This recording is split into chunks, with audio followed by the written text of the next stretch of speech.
तो हम लोग यहाँ पे डिस्कस कर रहे हैं रेगुलेशन ऑफ किडनी फंक्शन की। तो अभी हमने देखा कि हाइपोथैलेमस के अंदर ऑस्मो रिसेप्टर्स मौजूद होते हैं जो कि एडीएच हार्मोन का सिक्रेशन करा करके रीनल ट्यूब्यूल्स के अंदर एब्जॉर्प्शन को इफेक्ट करते हैं और ब्लड वॉल्यूम को, ब्लड प्रेशर को मेंटेन करते हैं, जीएफआर और ग्लोमेरुलस ब्लड फ्लो को मेंटेन करते हैं। यहाँ पे एक आर्गन और है जैसा कि हम लोगों ने डिस्कस किया था, जक्स्टा ग्लोमेरुलस apparatus या JGA। तो ये कैसे किस तरह से कंट्रोल करता है इसको हम लोग समझते हैं। तो जैसे ही आप जानते हैं कि जो जक्स्टा ग्लोमेरुलस apparatus है वो कैसे फॉर्म होता है, जो अफ्रेंट आर्टियोल है जिससे कि ब्लड आ रहा है किडनी के अंदर, या हम कह सकते हैं कि ग्लोमेरुलस के अंदर, और डिस्टल कन्वोल्यूटेड ट्यूब्यूल यानी DCT, इनका एक जंक्शन होता है, एक स्पेसिफिक फॉर्मेशन होता है जिसको हम लोग बोलते हैं JGA या जक्स्टा ग्लोमेरुलस apparatus। तो एफरेंट आर्टियोल्स में अगर ब्लड प्रेशर डाउन है, ब्लड फ्लो कम है, तो उसमें क्या होगा, जो जक्स्टा ग्लोमेरुलस सेल्स हैं जो हम लोगों ने डिस्कस किया था, जो जक्स्टा ग्लोमेरुलस सेल्स होती हैं उनके अंदर वो भी एक्टिवेट हो जाएंगे। क्यों? क्योंकि जो ब्लड का फ्लो है एफरेंट आर्टियोल्स के अंदर, या हम कह सकते हैं जो ग्लोमेरुलस ब्लड प्रेशर है वो कम है, ब्लड का फ्लो कम है, वो एक्टिवेट कर देता है जक्स्टा ग्लोमेरुलस सेल्स को। जब जक्स्टा ग्लोमेरुलस सेल्स एक्टिवेट होती हैं तो रिलीज करती हैं रेनिन का। तो रेनिन हार्मोन, रेनिन भी एक तरह का हार्मोन है जो कि सिक्रीट होता है किडनी से। अब इस रेनिन का क्या फंक्शन है? जो रेनिन जेजी सेल से सिक्रीट होता है वो ब्लड में मौजूद एंजियोटेंसिनोजेन को चेंज करता है एंजियोटेंसिन फर्स्ट में, यानी कि renin converts angiotensinogen in blood into angiotensin. यहाँ पे हम ऐसे रेनिन लिख सकते हैं।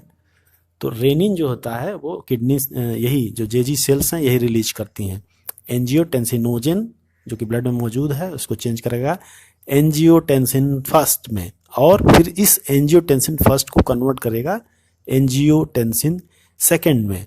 अब इस एंजियोटेंसिन सेकेंड का क्या रोल है इसको हम लोग देखते हैं।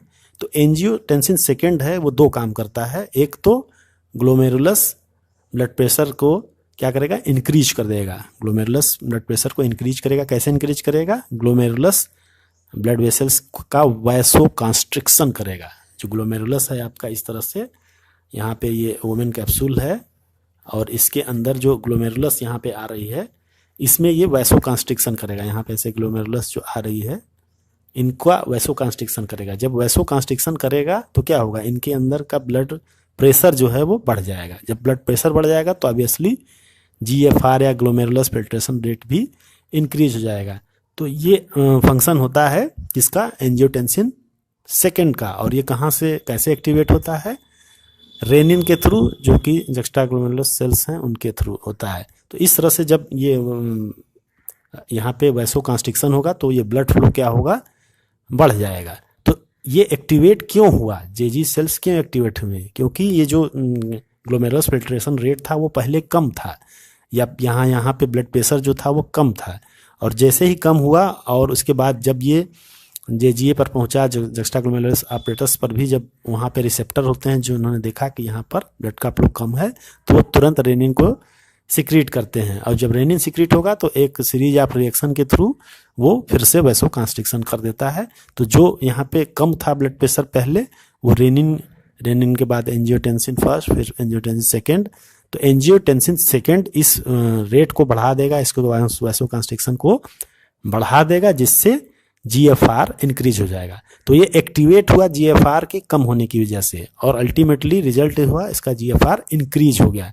या हम कह सकते हैं यहाँ पे ब्लड फ्लो या ब्लड प्रेशर कम था तो इसने ब्लड प्रेशर को बढ़ा दिया वैसो कंस्ट्रिक्शन करवा करके। अब ये जो एंजियोटेंसिन सिक्रीट हुआ है इसका एक रोल और होता है। इसका दूसरा रोल क्या होता है इसको हम लोग देखते हैं। पहला आपने रोल देखा कि एंजियोटेंसिन सेकेंड का फॉर्मेशन करा के वैसो कंस्ट्रिक्शन हो गया, किसमें, GFR में, ग्लोमेरुलस फिल्ट्रेशन रेट बढ़ गया। दूसरा इसका इफेक्ट होता है एड्रिनल कॉर्टेक्स पे। तो एड्रिनल ग्लैंड आप जानते हैं किडनी के ऊपर होती है ना, एड्रिनल, इसीलिए उसको एड्रिनल बोलते हैं। तो उसमें कार्टेक्स और मेडुला दो पोर्शन होते हैं। तो एड्रिनल कार्टेक्स से एल्डोस्टेरोन हार्मोन का सिक्रीशन होता है। अभी आप लोग हार्मोन्स में इसके बारे में डिस्कस करेंगे। तो एल्डोस्टेरोन हार्मोन क्या करेगा, causes reabsorption of sodium and water in DCT। जो DCT है हमारी, वहाँ पे सोडियम एंड वाटर का रीएब्जॉर्प्शन होता है, आप जानते हैं। तो उसको ये इंक्रीज कर देता है। जब इंक्रीज करेगा तब उसकी वजह से भी बीपी बढ़ जाएगा और जीएफआर बढ़ जाएगा। तो हमने पूरी प्रोसेस को फिर से एक बार समझ लेते हैं कि ये हमारा वोमेन कैप्सूल है, यहाँ पे एक ग्लोमेरुलस है। अगर इसमें जो ब्लड आ रहा है उसमें ब्लड प्रेशर कम है या उसका जो फिल्ट्रेशन रेट है यहाँ पे वो कम है, क्योंकि इसमें जो ब्लड आ रहा है उसमें प्रेशर कम है। ब्लड वो कम क्यों हो सकता है कि ब्लड का वॉल्यूम कम हो, प्लाज्मा कम हो या किसी भी वजह से कम हो। तो उसमें क्या होगा, ये दो चीज़ें यहाँ पर हुई। पहला ये होगा कि जो जक्स्टा ग्लोमेरुलस apparatus है वहाँ पे कम ब्लड फ्लो की वजह से रेनिन का सिक्रेशन होगा जो कि ब्लड प्रेशर को बढ़ा देगा। दूसरा इफेक्ट इनडायरेक्ट होगा, क्योंकि जो एंजियोटेंसिन सेकेंड यहाँ बन रहा है वो दो जगह इफेक्ट करेगा। एक तो ग्लोमेरुलस पे करेगा डायरेक्ट, और एक इनडायरेक्ट करेगा। कैसे? वो जाएगा एडिनल कार्टेक्स पे और एडिनल कार्टेक्स को स्टिमुलेट करा के एल्डोस्टेरोन का सिक्रेशन कराएगा, वो फिर अल्टीमेटली रीअब्जॉर्प्शन को बढ़ाएगा।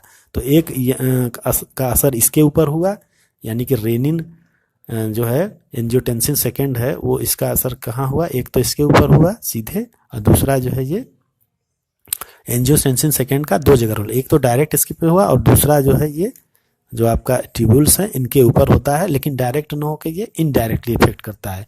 तो इस तरह से जो एंजियोटेंसिन सेकेंड है वो दो तरीके से इफेक्ट करता है किडनी के फंक्शन को, और ब्लड प्रेशर को वो इंक्रीज कराता है, जीएफआर को ये इंक्रीज करा देता है। और पहला हम लोगों ने देखा था एडीएच के थ्रू होता है। तो दो चीज़ें आपको किडनी में याद रखनी है, एडीएच और रेनिन। दो सब्सटेंस, दो हार्मोन्स ऐसे हैं जो किडनी में ऑस्मो रेगुलेशन करते हैं, किडनी के फंक्शन को मेंटेन करते हैं, रेगुलेट करते हैं। जो तीसरा ऑर्गन है जो कि ऑस्मो रेगुलेशन में इन्वॉल्व होता है वो है हार्ट का आर्टरिया। तो आर्टरिया कैसे इसको कंट्रोल करता है? आर्टरिया के अंदर कुछ टिश्यूज होते हैं जो कि रिलीज करते हैं आर्टरियल नाइट्रीयूरेटिक फैक्टर या ANF, और जब ब्लड का फ्लो जैसे ही आर्टरिया के अंदर इंक्रीज होता है तो ये आर्टरियल नाइट्रीयूरेटिक फैक्टर वहाँ पे सिक्रीट होते हैं, और ये सिक्रीट होने का इनका काम क्या है? डायलेटेशन या डायलेशन ऑफ ब्लड वेसल, और जिससे कि ब्लड प्रेशर को ये डाउन कर देता है। तो थोड़ा बहुत ये काम ये भी करता है, लेकिन मेन ये ऑर्गन नहीं है, मेन ये टिश्यू नहीं है, मेन हार्मोन नहीं है, लेकिन हाँ थोड़े बहुत लेवल पर ये भी वर्क करता है।